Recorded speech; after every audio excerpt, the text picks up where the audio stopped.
Welcome to some frankly confronting POV angles.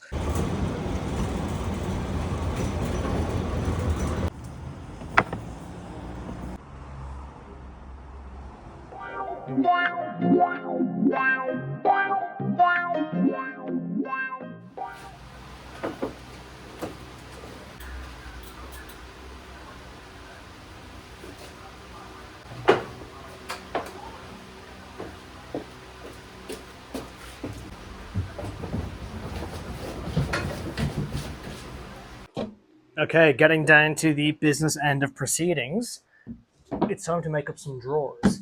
So I went to Bunnings and I picked up a sheet of this 12mm Eco ply. So it's a good bit cheaper than a lot of the other ply that they had there, and I think it's going to be absolutely fine for the drawers. Some online research said 12mm was the sort of thickness you want to go for when it's in its full length sheet. It's quite flexy, but in shorter cuts, it's pretty stable, pretty sturdy. So this was a 2400mm by 1200mm by 12mm thick sheet, and it cost about 45 bucks.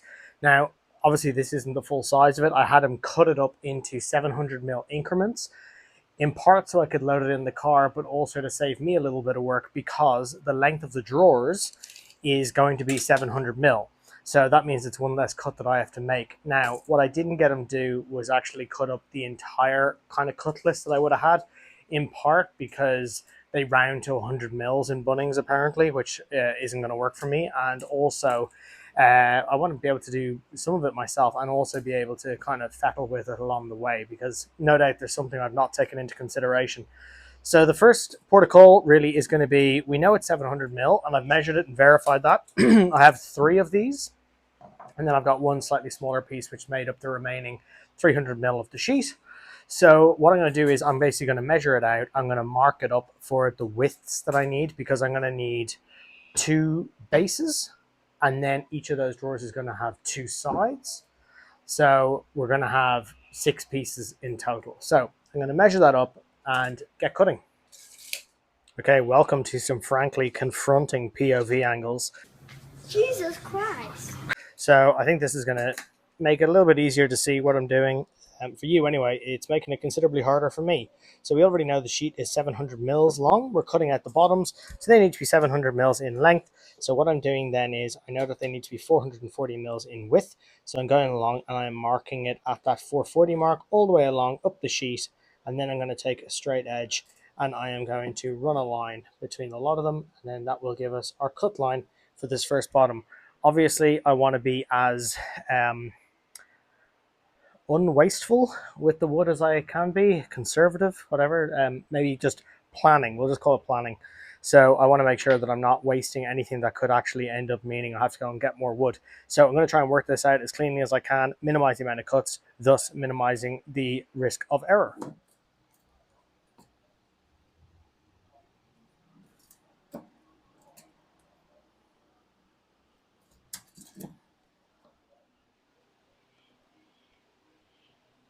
Mill right on the edge of the sheet and using the combination square for that straight edge.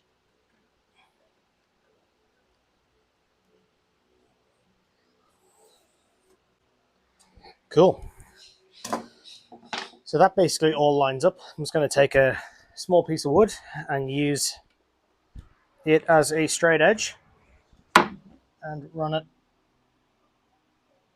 a pencil line the entire length. So get me a spring clamp.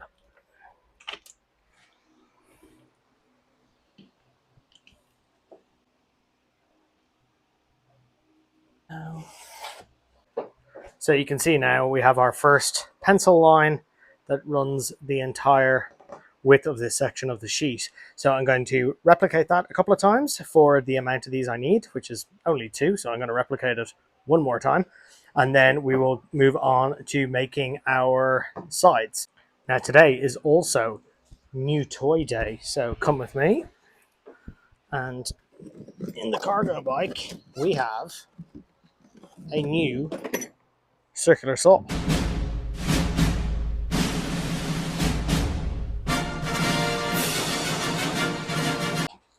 Bring that in, and that is going to make this a hell of a lot easier. than me trying to do it with the jigsaw as per previous episodes. Now, while I do appreciate that buying a new circular saw does significantly increase the price of this build, obviously I'm not going to use it for just this alone. It was $150 Australian, and it's just a bit of an investment, I guess, but it's something I'm going to use over and over again, no doubt. So I'm happy enough to add it to the collezione. Right, empty box can go away. Join the graveyard of many other things, and we'll get the blade fitted onto this. Now, given that it is a circular saw, I'm going to go ahead and say that it's probably pertinent, and the responsible thing to do is to actually read the bloody instruction manual.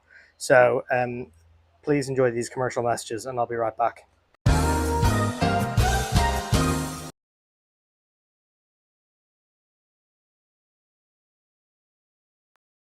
Okay, so as per what I've done in previous videos, I marked out, firstly, I lined up the blade with the cut line and then marked out the edge of the tool, drew a line along it, took a piece of scrap wood, and then I've screwed that into place, and that's going to form the track. So hopefully that will all work.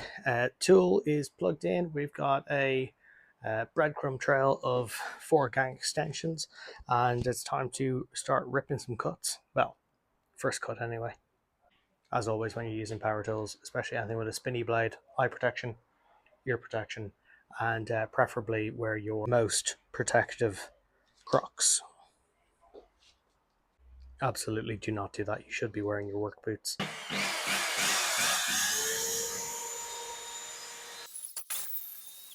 Okay, so our first cut is done. Super clean edge. Everything went to plan. Piece of wood is on the floor. Didn't drop onto my toes. Didn't cut off any fingers. So the circular saw just makes it so much bloody easier. So as the old saying goes, the right tool for the job. Probably should have bought it before starting out this project, but look, here we are. So next I'm just going to bang out the rest of the cuts. Then we can get to the interesting part, which is the assembly. Started mocking up the drawers themselves now. So I've got one of these base plates line down there. You can see it says D1 int, drawer 1 internal. I've also got the side clamped on in place here using one of these 90-degree clamps, just with a bit of a turn knob on it there to hold everything in place.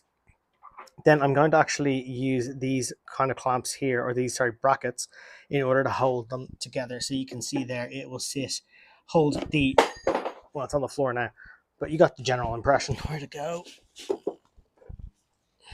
So it will hold the sides and the bottom together, but then also have this hole here so I can actually screw on the faceplate of the drawer itself. So I'm going to go and start putting all these together, and we should have some drawers pretty soon.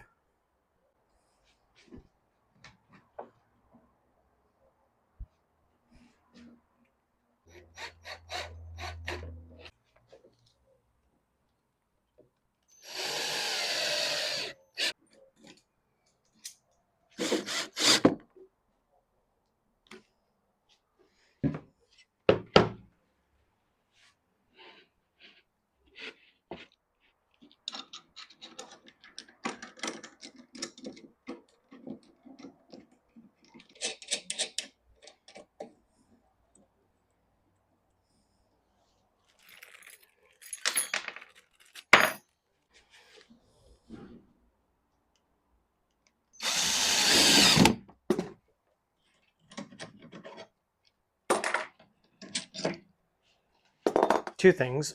Thing the first, you might notice that there is a bit of a gap here. There's a little bit of bowing, or maybe it's not quite straight, one edge of this particular panel, but shouldn't be a massive issue. At the end of the day, these are just drawers. The second thing is, you might be wondering what this contraption is. So this is obviously it's a clamp for holding things in a 90-degree angle.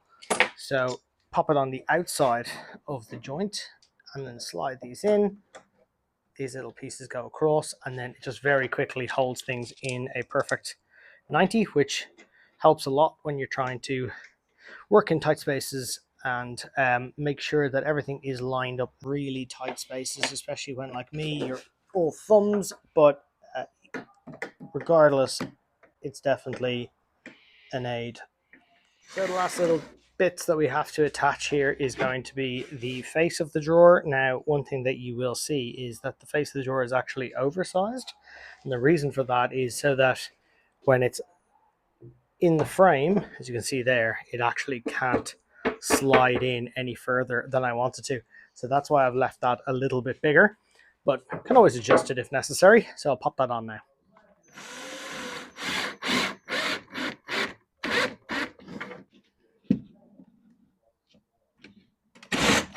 Now, you might be able to notice there that there's a very clear misalignment between the side. That's because it's being pulled in by those brackets. So I'm going to put additional brackets up the top side here. The other thing as well is you might notice that the sides are taller than the faceplate. That's intentional. That's actually just to give me something to slip my hand under to be able to pull the drawer out. So no issues there. In time, I probably will put handles on it, but I actually couldn't find anything that suitable in Bunnings today, strangely enough. So it might be to the interweb for me. So you can see there that level of gap, and then I kind of keep an eye on it a little bit because the kind of J shape of it isn't the longest. There you go. Now I know that it's perfectly square. Unfortunately, I ran out of storage on my phone during that very poignant spiel, but as you can see there, you have a perfectly square 90-degree angle for the door. So I'm pretty happy with that. I think this little AliExpress purchase is earning its keep.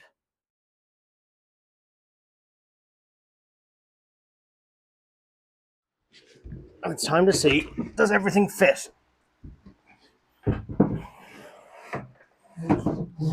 So there we have it. Imagine you're looking in from the boot of the car. This is left side drawer.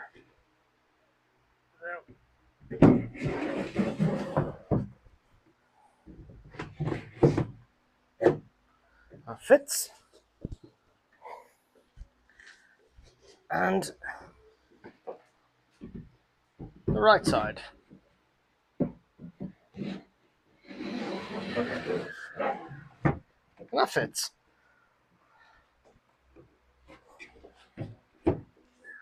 So I think the only natural thing to do now is to make up some of the dividers. In my head, I always had it that this one would store my mountain bike gear.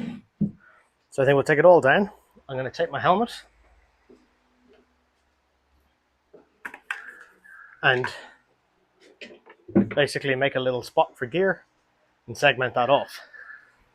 So you can see there is actually a good bit of space in here. So what I'm going to do is use the pieces of scrap wood I have just to make little dividers, just so stuff isn't flying all over the place and so that things have a bit of a natural home. I'm thinking on this side I'm going to have helmet, probably have shoes in with it, maybe just sitting up vertically, wearing my shoes. Small odds and ends can go in like that, so they can sit up there. And then I'll take a small piece of scrap wood, almost perfect size, and it'll just slot in and mean that they have their little spot, gloves and stuff like that. And then I think in the back side here, I'll put tools. Now, I don't think this is going to fit my little on-the-go toolbox, but I'll check it out and see if it does. But otherwise, it can fit a tool roll or something similar, and then that can all just slot in like so. Then on this side, the thinking is this is going to be my, there's a bit of a lip, some description. It's causing it to snag. I'll have to see to that. There we go. And so on this side, I'm thinking I'm going to have like sleeping bag, bed linen, things of that nature. I've left the front of the drawers like this, as you see, right? Not only in order to be able to grab it, but also to allow a bit of airflow to come through, because obviously things can get a bit humid and warm and you want to have some air flowing through it as much as possible. So camping gas, things of that nature. Small cooler might even fit in there, but that's a job for another day. Let's make up some dividers. Okay, so we've got helmet in, we've got shoes in, so we have a general idea of the amount of space that we need. I'm gonna give it obviously a little bit of leeway, but I'm just gonna bang in this little divider that I've made from scrap wood in around here, maybe a little bit tighter, and that should mean that everything is kept pretty safe and secure, and also will probably minimize rattling and moving around. So I'm going to chuck in this one. This is going to be my first protocol. Then I'm going to pop in a couple of others on the way. Don't want to put it too high, don't want to put it too low. I want to have it so that it can actually hold the helmet, but also not that it impedes at the widest point or anything like that. So it's a little bit more fine tuning, and then I'll bang those in.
So here we are back where it all started, where the intro video was filmed.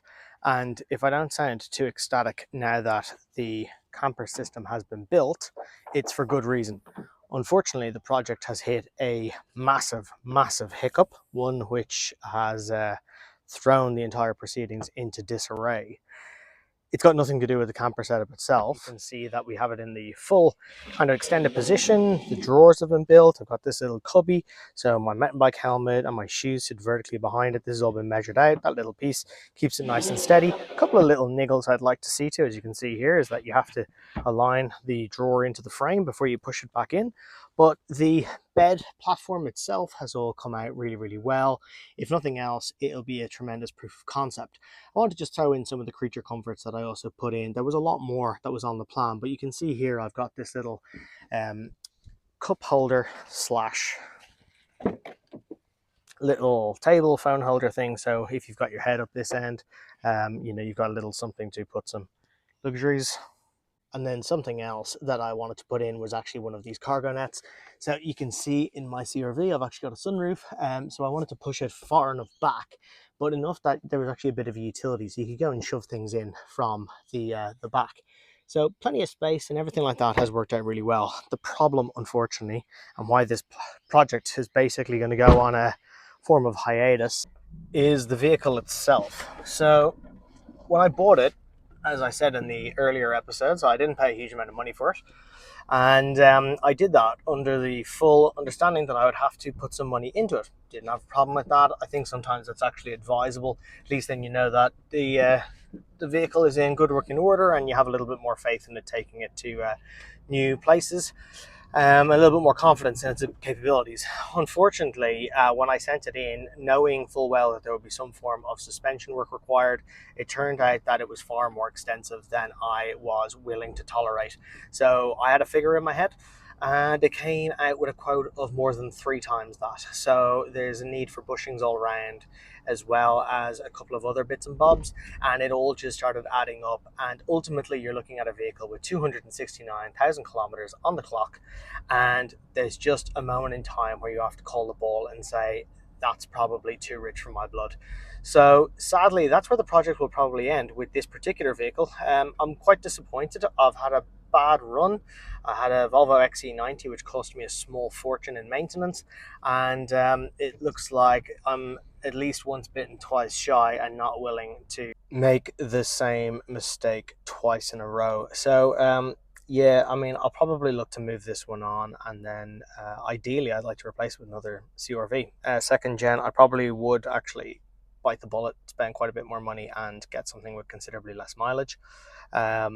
This one is quite tired, and I knew that, but I thought mechanically, it'd be all right, but it's turned out to not be. So unfortunately, that's where the project ends on this particular vehicle.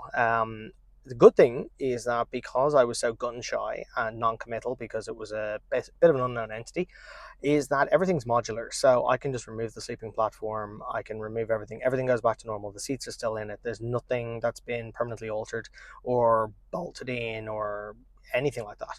So it's not a case of all's lost, but certainly a really enjoyable exercise in terms of proof of concept, in terms of doing the design, doing the build, making sure it all works. There's some things that I would do slightly differently, and maybe that's a video for another time. But if you've enjoyed this thus far, unfortunately, we probably won't see it out in the wild. We might do, might get brave enough to take it some places anyway. He says, smelling burning oil currently. Um, but if you've enjoyed it thus far, like and subscribe and comment and let me know your thoughts. And if you have any tips or advice with regards to what to look out for with CRVs, besides bushings, because I'm now pretty familiar with that one, yeah, let me know. And yeah, we'll see you around the next time. Peace.